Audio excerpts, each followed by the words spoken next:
नमस्कार दोस्तों, आप सभी का हमारे YouTube चैनल मन का वॉइस में स्वागत है। मैं रोज एक शिक्षाप्रद कहानी लेकर आता हूँ। चलिए कहानी शुरू करते हैं। कहानी का शीर्षक है एक नगर में दयासिंधु नाम का परम प्रतापी राजा राज करता था। राजा अपने नाम के अनुरूप ही दयावान था। उससे प्रजा का दुख देखा नहीं जाता था।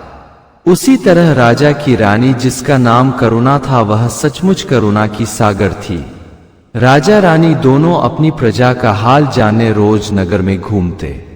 वे घर घर जाकर पता करते कि हमारे साम्राज्य में कोई दुखी तो नहीं है, कोई भूखा तो नहीं रह गया, ऐसा तो नहीं कि किसी के पास कपड़े ही ना हो, किसी गरीब के पास रहने लायक घर है कि नहीं, कोई बूढ़ा या बीमार तो नहीं है। राजा रानी सबके समस्याओं का हल निकालते, सभी को आवश्यकता पूर्ति के लिए धन मुहैया कराते। प्रजा भी राजा के इस आचरण अति प्रसन्न थी। प्रजा राजा के विषय में चर्चा करती कि ऐसा राजा मिल पाना हमारे सौभाग्य की बात है, वरना ऐसा राजा किसी को कहाँ मिलता है जो प्रजा को अपने पुत्र की तरह ख्याल करे। राजा की प्रजा तो खुशहाल थी, परंतु राजा रानी स्वयं दुखी थे। दुख का कारण था कि राजा को कोई औलाद नहीं थी। सच है कि जो चिराग अंधेरे घर को प्रकाशित करता है, मगर उसके तल में खुद अंधेरा ही अंधेरा रहता है। राजा रानी मन ही मन बहुत दुखी रहते, परंतु प्रजा को आभास नहीं होने देते कि वो दुखी हैं। परंतु दयालु राजा की प्रजा भी दयालु होती है। प्रजा को सब पता था कि राजा बहुत दुखी है, मगर अपनी व्यथा किसी से कह नहीं पा रहा है। एक दिन नगर में एक साधु पधारे। वह पड़ोसी राज्य से आए हुए थे। पड़ोसी राज्य में वे गांव नगर सब जगह घूमे, मगर किसी ने उनका सत्कार नहीं किया। यहां तक कि किसी ने भोजन पानी को भी नहीं पूछा। वे वहां के राजदरबार भी गए, परंतु राजा ने उनसे मिलने के लिए समय नहीं दिया। वह अपने द्वारपाल से कहलवा दिया कि अभी राजा व्यस्त चल रहे हैं। महात्मा एक माह बाद पधारे। महात्मा निराश हो दयासिंधु के राज्य में आ गए। उन्होंने सुन रखा था कि इस समय संसार में सभी राजाओं में सबसे दयावान राजा दयासिंधु ही हैं। उनके जैसा राजा दूसरा कोई नहीं है। महात्मा ने सोचा कि पहले हम प्रजा से ही राजा के विषय में जान लेते हैं। वह गांव में गए और ग्रामीणों से उनका हाल जाना।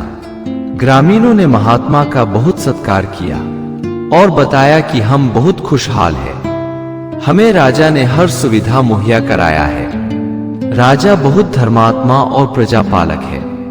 परंतु महात्मा पूछे, परंतु क्या? महाराज, हमारे राजा को कोई संतान नहीं है। हम इस बात को लेकर राजा से भी ज्यादा दुखी हैं। महात्मा एक के बाद अनेक दरवाजे पर गए, परंतु किसी को कोई कमी नहीं थी। सभी एक से एक बढ़कर धर्मपरायण थे। साधु संतों की सेवा करने वाले थे, परंतु उन्हें कोई दुख नहीं होने के बाद भी राजा के संतान नहीं होने से दुखी थे। महात्मा नगर में भी गए, परंतु सबने एक ही बात दोहराई। महात्मा हजारों लोगों का राजा के प्रति प्यार देखकर खुद द्रवित हो गए। उन्होंने पहली बार देखा कि इस राज्य के लोग कितने अच्छे हैं। उन्हें अपनी नहीं, राजा की चिंता खाए जा रही है।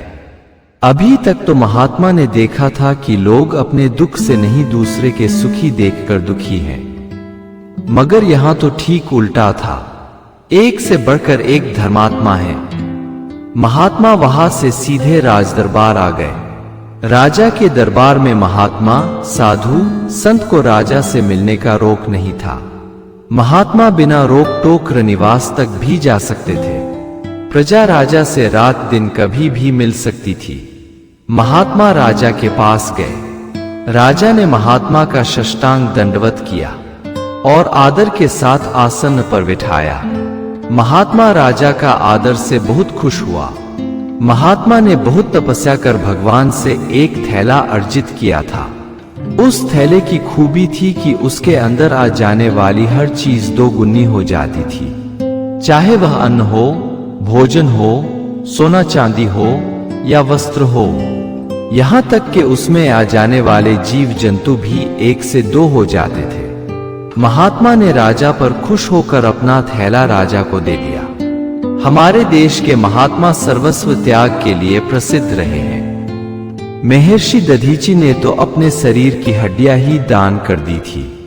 महात्मा राजा से बोले कि हे धर्मात्मा राजा, इस समय हमसे ज्यादा इस थैले की आपको आवश्यकता है।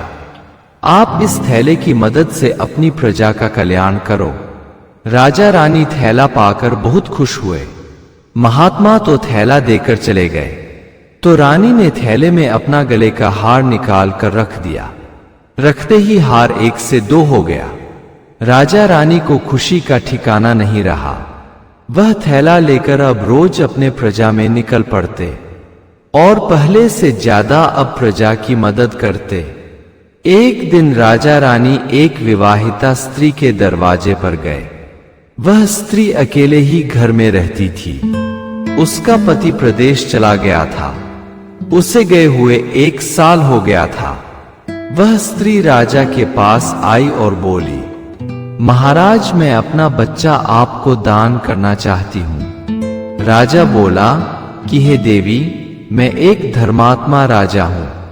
मैं अपने सुख के लिए किसी दूध मुहे बच्चे को उसकी मां से अलग नहीं कर सकता। स्त्री अपना बच्चा राजा को देने के लिए जिद करने लगी। वह बोली, राजा, मैं आपको पुत्र ही नहीं देख सकती। आप इनकार ना करें, मेरा बच्चा ले ले। मैं स्वेच्छा से आपको अपना बच्चा दे रही हूं। राजा बोला, हे देवी, कोई भी स्त्री इतनी कठोर नहीं हो सकती कि अपने बच्चे का त्याग कर दे। तुम्हें ना तो धन की कमी है, न ही बच्चे की पालन पोषण में कोई असुविधा है। तुम बीमार भी नहीं हो, फिर क्या कारण है? मुझे साफ साफ बताओ।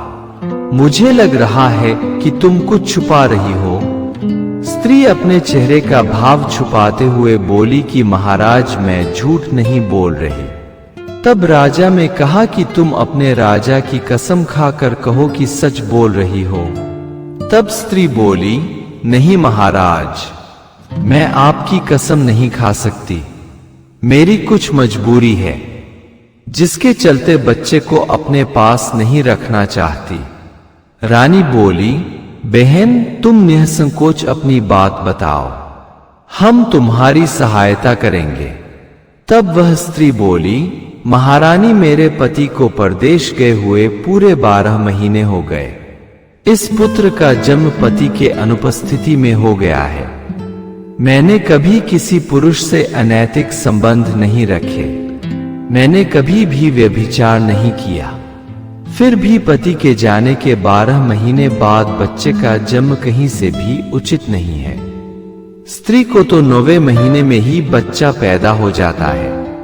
मैं अब अपने पति के सामने लाख सफाई दूं, परंतु वह मेरे को स्वीकार नहीं करेगा, मेरा त्याग कर देगा। वह कल ही घर लौटने वाला है। मैं यह सोच सोच कर पागल हो रही हूं कि इस बच्चे का क्या करूं। राजा बोला, देवी, अनजाने में ही सही तुमने अवश्य ही व्यभिचार किया है। हमने भी नहीं सुना कि 12 महीने में किसी को बच्चा होता है। तब रानी बोली, महाराज, कभी कभी ऐसा हो जाता है। यह एक तरह के रोग से ग्रसित स्त्री के साथ होता है। मेरी आत्मा कह रही है कि इस स्त्री ने व्यभिचार नहीं किया है। यह पवित्र स्त्री है। इसने पर पुरुष से संबंध नहीं बनाए हैं। हम इस देवी की समस्या को कम कर देते हैं। रानी ने उस स्त्री के बच्चे को अपने गोद में ले लिया। उसके बाद रानी ने उस बच्चे को थैले में डाल दिया। देखते देखते ही उस थैले में 2 बच्चे हो गए। रानी ने उसका बच्चा अपने पास रख लिया तथा दूसरा बच्चा स्त्री को दे दिया। वह स्त्री से बोली कि अगर तुम्हारा पति बच्चे के बारे में पूछे तो बता देना कि रानी ने तुम्हें ये बच्चा उपहार में दिया है। राजा रानी वापस महल आ गए। दूसरे दिन ही उस स्त्री का पति घर वापस आ गया। अपनी पत्नी के गोद में बच्चा देख नाराज होने के बजाय बहुत खुश हुआ। वह पत्नी से बोला कि मुझे डर था कि तुमने बच्चे को फेंक दिया होगा। तुम लोकलाज का भय त्याग बच्चे को अपने पास रखी हो, मैं तुम पर खुश हूं। दरअसल जाते वक्त कुछ बात तुमसे बताना भूल गया था। तुम्हें याद है मैंने तुम्हें 12 महीने पहले एक फल खिलाया था। वह फल एक महात्मा ने दिया था।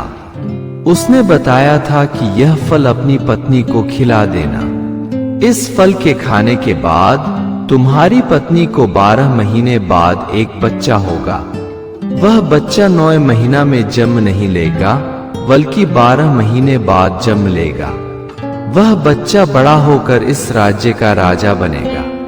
स्त्री बोली, तुमने तो मुझे मार ही डाला था। मैं अपने आप को दुश्चरित्र समझ रही थी। मैंने घर से बाहर कभी कदम नहीं रखा, किसी पुरुष को भूल से भी नहीं देखा। रात को घर का दरवाजा मजबूती से बंद करके सोती थी। किसी गैर पुरुष के संपर्क में कभी नहीं आई। फिर भी मैं 12वें महीना में मां बन गई। यह मेरे लिए शर्म की बात थी। किसी को मुंह दिखाने के लायक ही नहीं थी कि कल राजा रानी मेरे दरवाजा पर आ गए। मैंने उनसे आग्रह किया कि वे मेरा बच्चा ले ले। पहले तो राजा तैयार नहीं हुए, परंतु रानी के कहने पर तैयार हो गए। रानी के पास एक दिव्य थैला है। उन्होंने थैला में बच्चे को डाल दिया। बच्चा 1 से 2 हो गया। मेरे बच्चे को रानी साथ लेती गई, जबकि दूसरे बच्चे को मेरे को यह कहते हुए दे दिया कि मैं एक मां को बच्चे से अलग नहीं कर सकती। महात्मा के बताए अनुसार तो स्वयं मेरा बच्चा राजा के पास पहुंच ही गया। और एक मां की ममता लोग बस कलंकित ना हो, यह हमारा बच्चा हमारे पास है। भगवान जो भी करते हैं भले के लिए ही करते हैं। इंसान झूठे अपना दिमाग दौड़ाता रहता है। अगर आपको हमारी कहानी अच्छी लगी हो तो हमारे चैनल को सब्सक्राइब करें, लाइक करें और कमेंट बॉक्स में राधे राधे जरूर लिखें। आपसे पुनः मिलते हैं एक नई वीडियो के साथ। तब तक के लिए आपको और आपके पूरे परिवार को राधे राधे।